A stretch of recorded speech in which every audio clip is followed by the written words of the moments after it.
저는 지금부터 현존 최고의 스마트폰을 가려볼 겁니다. 안녕하세요, 우르입니다. 오늘은 최신 갤럭시 S26 울트라, 아이폰 17 프로맥스 둘 중 누가 최고의 스마트폰인지 비교해 볼 건데요. 끝까지 보시면 왜 제가 이 둘 중 하나를 정육각형 스마트폰이라고 부르는지 확실히 아시게 될 거예요. 제가 지난 영상에서 두 제품 카메라 정말 진하게 비교해 드렸잖아요. 여러분이 보시기에 어떤 게 더 좋았나요? 솔직히 저는 이제 메인 카메라는 갤럭시를 사용하기로 했습니다. 왜냐면 전부터 캠코더처럼 촬영 줌이라든지 프로모드 너무 좋았거든요. 그런데 이번에 럭 기능과 무엇보다 에어드랍까지 지원이 되면서 맥 사용자와도 파일, 사진 공유가 훨씬 더 간편해졌기 때문이에요. 그래서 이제 굳이 에어드랍 때문에 아이폰을 쓸 이유마저 사라져 버렸으니까요.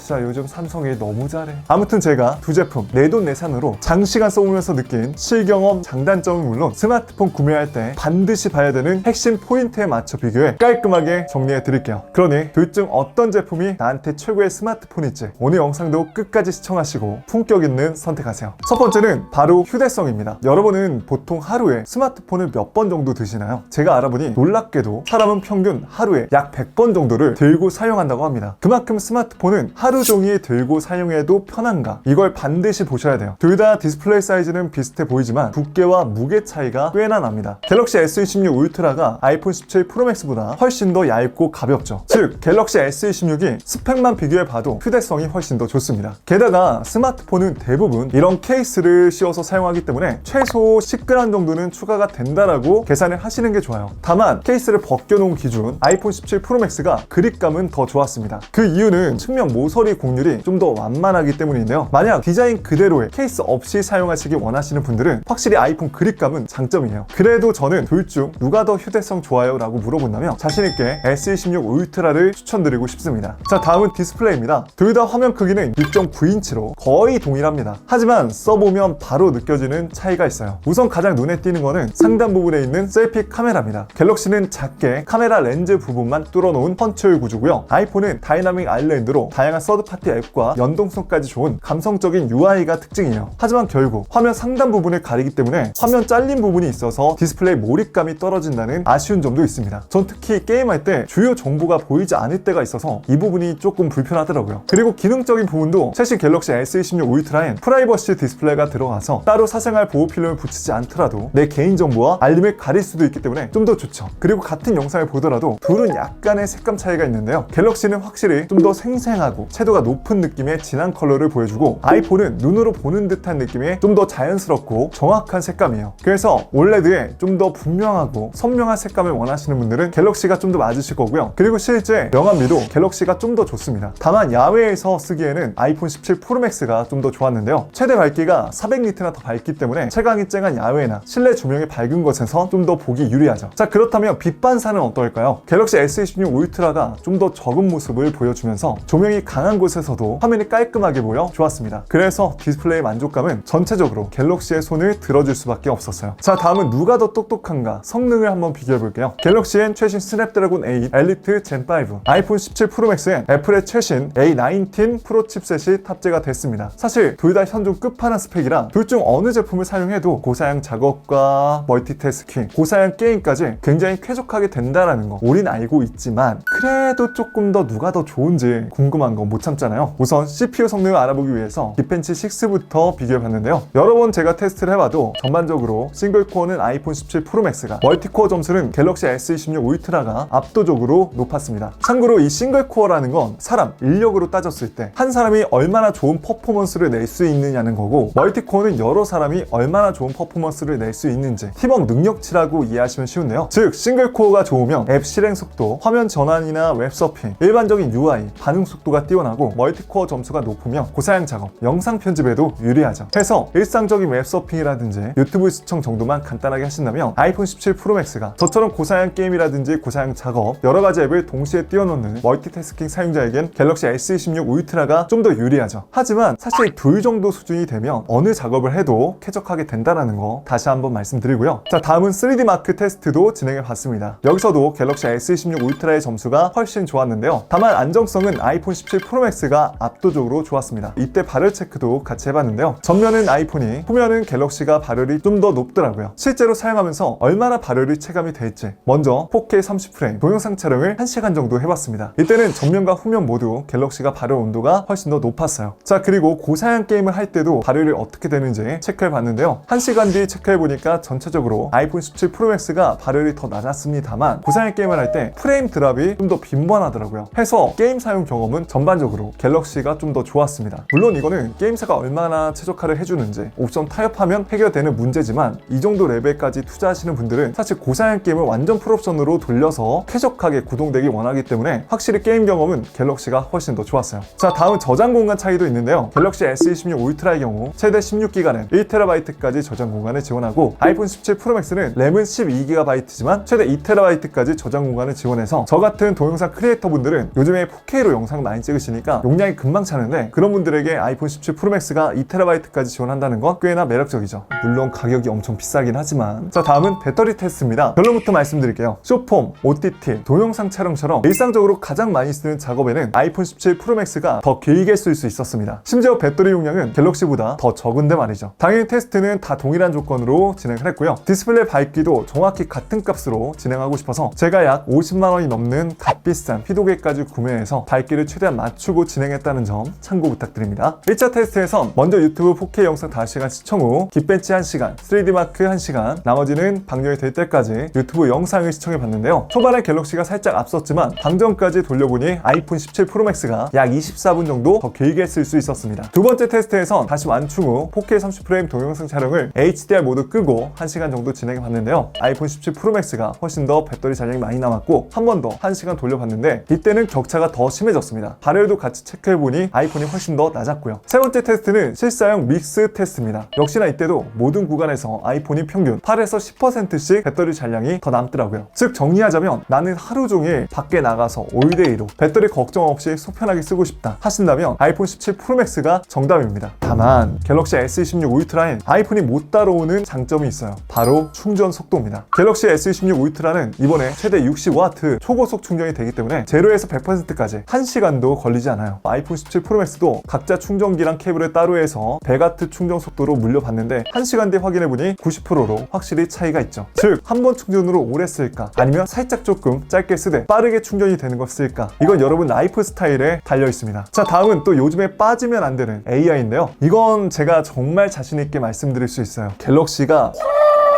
훨씬 좋습니다. 특히 한국에서는요. 애플도 예전부터 애플의 인텔리전스 AI를 꾸준히 업데이트하고 있지만 국내에서 쓰기에는 한국어 지원 범위와 국내 특화 기능까지 아직 삼성 갤럭시를 따라오지 못하고 있는 상황이에요. 그래서 저도 아이폰을 쓸 때는 챗 GPT 같은 외부 AI 에이전트를 별도로 설치해서 사용하고 있습니다. 반면 갤럭시는 제미나이가 기본 탑재되어서 무료로 쓸 수 있고 측면 버튼만 길게 누르면 빠르게 실행할 수 있기 때문에 훨씬 더 접근성과 사용성이 좋아요. 심지어 최근에 제미나이가 업그레이드를 통해서 정확도도 많이 올라갔기 때문에 일상적으로 쓴다면 굳이 다른 AI 앱을 설치할 필요가 없어졌죠. 심지어 사진 갤러리 쪽 AI는 격차가 더 큽니다. 제가 지난 영상에서 보여드렸듯이 이제는 먹다 남은 음식도 원래보다 더 이쁘게 복원도 가능하고요. 간단하게 프롬으로 내가 원하는 명령만 입력하면 배경을 밤에서 낮으로 바꾼다든지 스티커를 붙인다든지 다양한 AI 기능을 정말 편하게 쓸 수가 있기 때문에 이제 따로 갤러리 편집 툴을 공부할 필요도 없어졌어요. 아직 아이폰은 AI 지우개조차 만족스럽지 않은데 말이죠. 거기에 음성 녹음, 텍스트 변환, 최신 통화 스크리닝, 서킷 투 서치까지 갤럭시는 이제 확실히 명실상부 AI 스마트폰이라는 타이틀이 잘 어울리는 제품이 됐습니다. 그러다 보니 요즘 10대 분들, 젊은 알파 세대 분들도 아이폰보다 갤럭시를 더 선호한다는 흐름이 사실 저는 이 AI 경험 차이가 되게 크다고 봐요. 자, 다음은 편의성인데요. 이 부분도 역시나 갤럭시의 손을 들어줄 수밖에 없죠. 무엇보다 국내에서 쓰기 편한 삼성페이, 통화 녹음부터 시작해서 이제는 저 같은 맥 사용자 분들도 사용하기 편한 에어드롭까지 지원하니까 내가 여기서 찍은 사진이나 영상도 빠르게 맥으로 무선 공유를 할 수가 있기 때문에 갤럭시만 유일하게 맥이랑 윈도우 사용자 모두 다 쓰기 편한 스마트폰이 됐어요. 거기다가 역시나 울트라면 빠질 수가 없는 게 바로 이 S펜이죠. 별도의 펜을 챙길 필요가 없이 펜만 꺼내서 메모라든지 드로잉, 다양한 작업에도 굉장히 편리하게 쓸 수가 있기 때문에 이건 진짜 독보적이에요. 특히 저는 유튜브 콘텐츠 아이디어라든지 썸네일 스케치할 때 진짜 자주 씁니다. 다만 아이폰은 역시나 생태계가 압도적이죠. 이미 저처럼 맥이라든지 아이패드, 애플워치, 비전 프로까지 이런 다양한 애플 기기를 이미 사용 중이시라면 솔직히 아이폰이 훨씬 더 편하다는 생각도 들어요. 애플은 머리는 OS가, 팔다리 역할은 맥이라든지 아이폰, 아이패드가 대신하고 있기 때문에 내가 맥북에서 작업했던 내용을 그대로 빠르게 아이폰에서 동기화시켜서 사용할 수가 있고, 심지어 텍스트 복사 붙여넣기도 훨씬 더 편해요. 따로 공유할 필요가 없는 거죠. 그리고 맥세이프도 진짜 신의 한 수입니다. 저는 이제 제 사무실이나 집에서 대부분 무선 충전기, 차량용 거치대까지 맥세이프가 너무 편해서 맥세이프 전용 거치대만 구매하고 있는데요. 써보신 분들은 아시겠지만 이게 따로 위치 잡아주려고 신경 쓰지 않아도 되고 훨씬 더 안정적으로 고속 충전까지 되다 보니까 일반 무선 충전보다 훨씬 더 사용하기 편합니다. 아마 케이스 없이 따로 스마트폰만 쓰시는 분들은 이런 부분 때문에 아이폰을 선택하시는 분도 분명 계실 거예요. 갤럭시는 맥세이프 거치대를 사용하려면 이런 전용 맥세이프 케이스를 별도로 구매해야 되기 때문에 어쩔 수 없이 그립감도 달라질 수밖에 없고 무게도 늘어날 수밖에 없거든요. 그럼 사실상 갤럭시의 무게 메리트가 조금 사라지게 되는 거죠. 그래서 각자 서로 따라올 수 없는 영역이 있어요. 하지만 스마트폰 하나만 쓴다는 가정하에 편의성은 갤럭시가 압도적으로 좋습니다. 자, 이제 마지막으로 가격 비교를 해볼게요. 256기가 기준 갤럭시 S26 울트라는 179만 7,400원, 아이폰 17 프로맥스는 199만 원이에요. 즉 가격은 가장 낮은 용량 기준 약 19만 2,600원 정도 차이가 납니다. 그런데 당연히 256기가 이렇게 좋은 스마트폰을 쓰면서 용량 부족하겠죠. 신기한 건 5GB로 비교하면 갤럭시는 전작보다 25만 3천 원이 추가가 되고 아이폰은 30만 원이 추가가 돼서 역시나 이때도 갤럭시가 훨씬 더 저렴한데 5GB에서 1TB로 가는 비용은 아이폰이 30만 원만 더 추가하면 돼서 추가 비용이 훨씬 더 저렴해요. 갤럭시는 5GB에서 1TB까지 가는 비용이 약 50만 원 정도니까 훨씬 더 비싸죠. 이건 좀 흥미롭지 않나요? 그래도 최대 용량 1TB로 비교했을 때 갤럭시가 훨씬 더 저렴합니다. 제가 이래서 갤럭시는 항상 사전 예약 때 구매하는 게 가장 가성비다 라고 얘기를 하는 거예요. 왜냐면 더블 스토리지 혜택이 있기 때문에 256기가 가격으로 512GB 용량을 선택할 수 있다는 게 엄청나게 큰 메리트입니다. 그렇게 계산하면 갤럭시가 아이폰보다 훨씬 더 경제적이다, 가성비가 좋다라고 얘기할 수 있어요. 자, 마지막으로 최종 종합 결론은 다음과 같습니다. 결론은 둘 중 하나만 고르라면 저는 자신있게 갤럭시 S26 울트라를 더 추천드리고 싶어요. 사실 이제 성능은 아이폰 대비 부족함이 없다고 봐도 되고 편의성은 압도적으로 좋으며 새로운 프라이버시 디스플레이와 AI 신기능, 맥과의 파일 공유까지 어느 한 구석이 찌그러져 있지 않은, 딱 제가 영상 초반에 말씀드렸던 정육각형 스마트폰 인상이 쓰면 쓸수록 각인이 되더라고요. 심지어 이제는 카메라 또한 너무 괜찮게 나오기 때문에 이제 카메라나 성능 때문에 굳이 아이폰으로 넘어갈 이유도 사라지고 있습니다. 하지만 그래서 아이폰은 별로다? 이건